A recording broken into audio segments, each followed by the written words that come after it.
Good evening, folks. Welcome back to Celtic Fans TV. It's time for the starting 11 prediction for tomorrow's game in the Europa League against Lille at Celtic Park.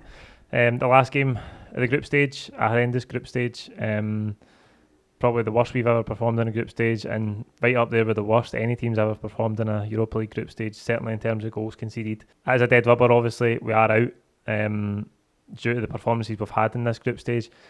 I just don't really see how the team approach this. I mean, Neil Lennon said today that this is the game we were going to see the squad. He said that on a few occasions and it's never came to fruition, but I really hope and expect to see some squad players play tomorrow, because there's nothing to play for, and the boys that have been playing, the performances have been so bad that it's time to just throw the fringe players in. We've tried everything else, and I keep saying we've chopped and changed certain positions but kept it roughly the same personnel, just one in, one out.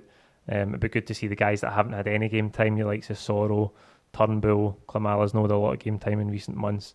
As I say, what does it matter in this game? We may as well see these guys and see if they can provide an energy and an impetus that the current first choice 11 haven't in recent months. Before we get to the team for tomorrow, I have to tell you about our sponsors, OneFootball. The OneFootball app has everything you need at the touch of a button. You know this: lineup notifications, goal alerts, league tables from all around the world. You can get Celtic related news as soon as it breaks. You can keep up to date with top goal scorers, top assist makers. You can track any team's form. If Celtic's upcoming opponents, you want to see their form in all competitions, you can find them on the app. You can check out how they've been playing, check out where they are in the league table. Anything you want, you'll find it on the app. Download it by clicking the link in the description of this video. It's a great way for you to support the channel. And I would really appreciate it if you click the link below and download the app. So Neil Lennon said in a press conference today that Beaton, El Ahmed and Ncham are major doubts. Ryan Christie is suspended after his booking in the San Siro last week. So I think whether we like it or not, we're going to have to see fringe players.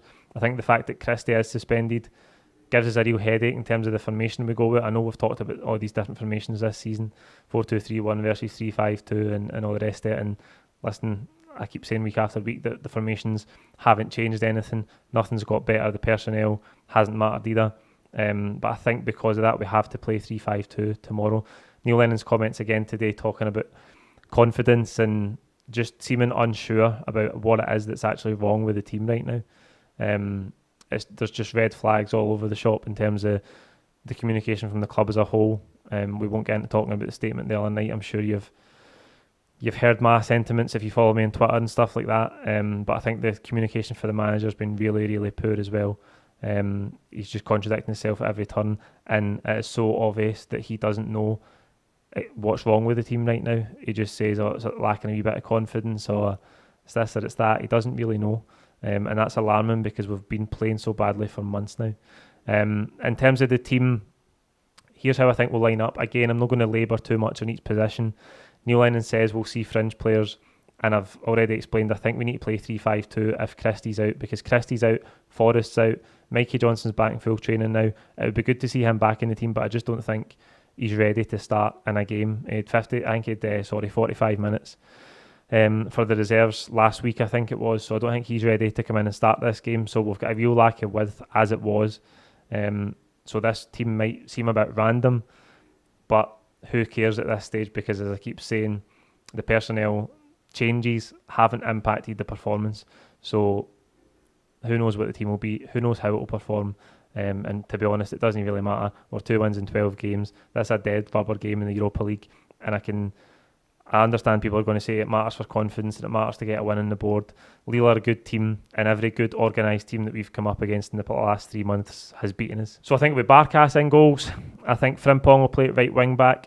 I think if we're going to a back three and Beaton and El Ahmed are injured, it's going to be Julian, Duffy, because we're playing the fringe players, Christopher Aya and Diego Laxalt at left wing back, provided he's fit. I know he came off at half time the other day. In the midfield, I expect to see changes. I think it will be Sorrow beside Callum McGregor. In front of them, a start for David Turnbull, and then 2 up top with Patrick Klimala and Odsonne Edouard. That's the team I think Neil Lennon will go with tomorrow. But as I've already said, this game means nothing. Okay, if we could somehow win it, it would help the confidence of the players. But as I've been saying for weeks and for months now, the status quo shouldn't be in place. It still is. The board are backing Neil Lennon until the end of the year, it looks like, almost irrespective of the results. I think we should know that already, because 2 wins in 12 games is as bad as it gets. I mean, how much worse can it get? We can go and get beat at the weekend, we can draw at the weekend, drop more points, but all we're doing is just making the situation worse and worse by keeping the status quo. So this game, as I say, in the grand scheme of things, it doesn't matter. Who knows if that'll be the team? That's the team I think it will be. Like the video, comment your own thoughts below. Don't forget to subscribe if you haven't already. We'll be back again tomorrow with live full-time reaction after the game, here from the home of full-time reaction on Celtic Fans TV. Cheers.